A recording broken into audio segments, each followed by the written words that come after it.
Vilniaus brigada aktyviai pradėjo savo veiklą nuo maždaug 1990 metų. Oficialiai gaujos lyderiais buvo įvardėjami Borisas Dekanidze, Igoris Tiomkinas ir Jurijus Kriukovas.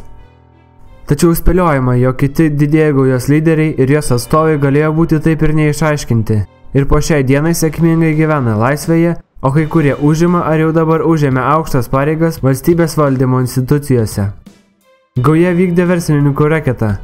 Duokles turėjo mokėti dauguma verslininkų, pradedant stambiaisiais ir baigiant kioskininkais. Nusikaltėlių grupuotė dalyvavo valstybės turto privatizavime, ieškojo ryšių politiniuose sluoksniuose. Pagrindinį kapitalą Vilniaus brigados vadeivos susikrovė per nekilnojamo turto privatizacijos laikotarpį, tai yra apie 90-93 metus. Ši nusikalstama grupuotė užsiėmė turto privatizavimu, automobilių vagystėmis, narkotinių medžiagų platinimu ir kontrabanda. Iš privatizacijos sukaupusi milžinišką kapitalą, ši grupuotė pirmaisiais Lietuvos nepriklausomybės metais darė didžiulę įtaką Lietuvos politikai ir ekonomikai. Apie visų nusikalstamų grupuočių veiklą bei ryšius su politikais daug rašė Respublikos dienraščio žurnalistas Vitas Lingys, kuris 93 metais spalio 12 dieną buvo nužudytas, kaip manoma dėl savo straipsnių ciklo apie mafijos užuomazgas Lietuvoje. Straipsnių cikle buvo įvardinti ne tik nusikalstamų grupuočių, bet ir verslo bei politikos sluoksnių atstovai. Būtent tada Vilniaus brigados įtaka pradėjo silpnėti, kai 1994 lapkričio 10 dieną mirties bausme už šio žurnalisto žmogžudystę buvo nuteistas pagrindinis grupuotės vadeiva Borisas Dekanidze. Mirties bausmė buvo įvykdyta 1995 metais Liepos 12 dieną. Agurkiniai. Vienas didžiausių ir geriausiai organizuotų nusikalstamų susivienijimų Lietuvoje. Aktyviai veikia ir užsienyje. Agurkinių gauja suburta 2005 metais, pavadinta pagal lyderio kauniečio Sauliaus Velečkos Agurko pravardę. Agurkinių gaujos nariai kaltinami dėl daugybės nusikaltimų. Organizuotos grupuotės sukūrimo ir dalyvavimo jos veikloje, neteisėto praturtėjimo, prekybos narkotikais stambiu mastu, ginklų ir sprogmenų laikymo, užsakytas žmogžudystės ir organizavimo nužudyti gaujos narį už tai, kad jis sutiko bendradarbiauti su teisėsauga. Vienas pagrindinių jos pajamų šaltinių prekyba narkotikais ir pirmtakais medžiagomis, iš kurių gaminami kvaišalai. Ši gauja Ispanijoje įsigydavo iš Pietų Amerikos atgabento kokaino, vėliau jis buvo parduodamas Olandijoje bei Didžiojoje Britanijoje arba atkeliaudavo iki Lietuvos, o iš čia buvo vežamas į Rusijos sostinę Maskvą. Narkotikai buvo slepiami mašinose su dvigubu dugnu, krovininiuose automobiliuose. Agurkiniai parvežė ir pardavė mažiausiai 240 kg kokaino. Pirmasis smūgis agurkiniams suduotas 2013 m. sausio 22 dieną.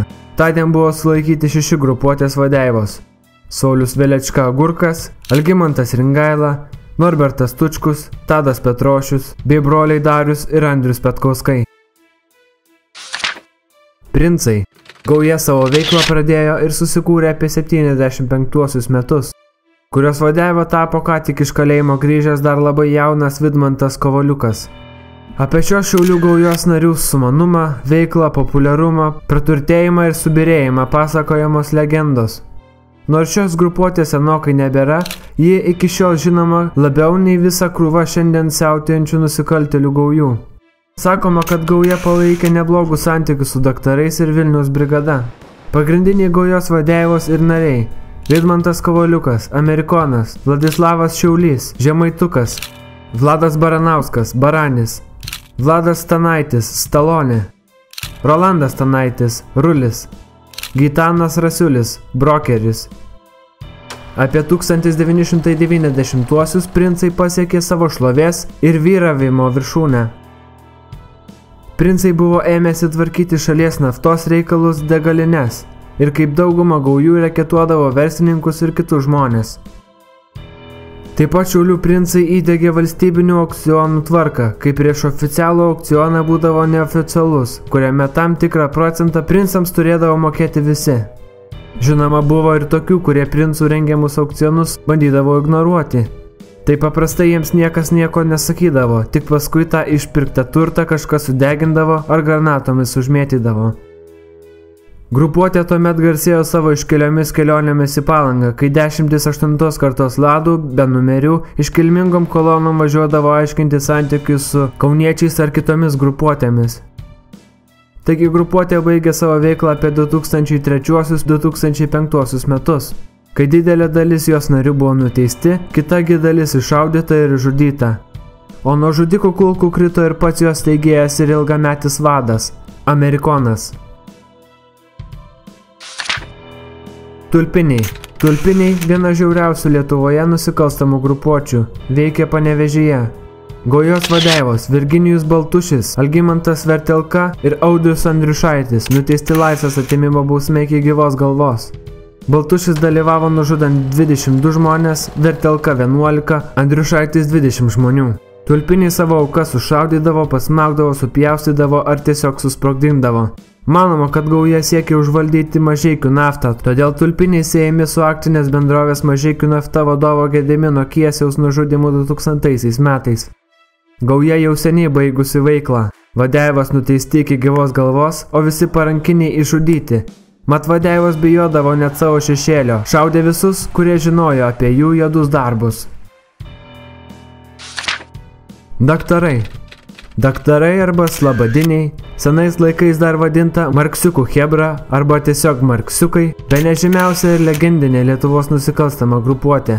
Nors ir žymiai mažesnė nei Vilniaus brigada, tačiau sėkmingai gyvavusi kelis dešimtmečius, Kauno gauja sugebėjo išlikti net ir iki šių dienų. Kai jai buvo suduotas paskutinis smūgis, vėl sulaikytas garsusis Henrikas Daktaras. Žymiausi grupuotės nariai – Henrikas Daktaras, Henytė, Egidijus Abarius, Goga, Vidmantas Gudzinskas, Guzas, Rimantas Ganusauskas, Mongolas, Andrius Vytas Jankevičius, Pšidzė, Alvydas Viktoras Laurinavičius, Luras. Iš kitų susivienijimų jie išsiskyrė savo griežta organizacinė struktūra. Kriminalinę karjerą dar sovietmečių pradėję daktarai, Lietuvai atgavus nepriklausomybę dar labiau suaktyvino savo veiklą.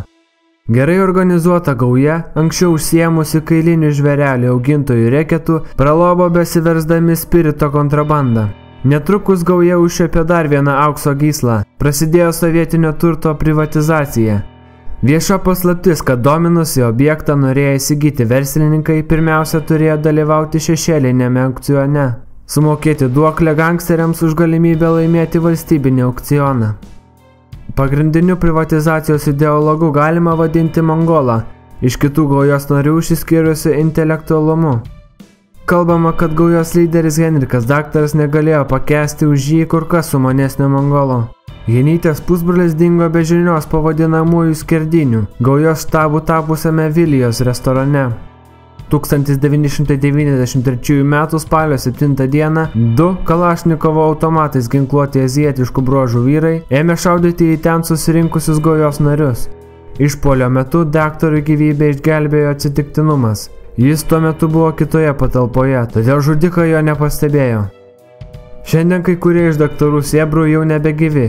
Kai kurie už grotų, dar kitiems už jų padarytus nusikaltimus yra suėjęs senaties terminas. O pats nusikaltėlių autoritetu tituluojamas Henytė atlieka bausmę iki gyvos galvos. Ačiū, kad žiūrėjote ir iki kito karto. Jeigu ateidavo reketuoti pas kokį tai verslininką, ateina kokie, 5 žmonės. Akivaizdu tam verslininkui, kad tai atėjo grupė pasiruošusi viskam žmonių ir čia ginčytis neverta. Bet kas atsitikdavo teisme? Kad vienas ėjo dėl to, kad draugas paprašė, kitas važiavo mašinoje, pakėlė ranką, sustabdė ir jis atsidūrė atsitiktinai. Ten prikurdavo įvairiausių istorijų ir kas yra keiščiausia, kad visko to teismai tikėjo. Nors akivaizdu matėsi, kad tai yra grupė, atėjo žmonių paimti pinigų. Bet kai pradėdavo aiškintis, paaiškėdavo, kad jie visi atsitiktinai čia atsirado. Ir tik tai vienas, kuris ten kažką tai pralemeno, būdavo už kažkokį savivaldžiavimą nubaudžiamas ar dar kažką. Viskas vyko perkvalifikuojant į lengvesnius straipsnius.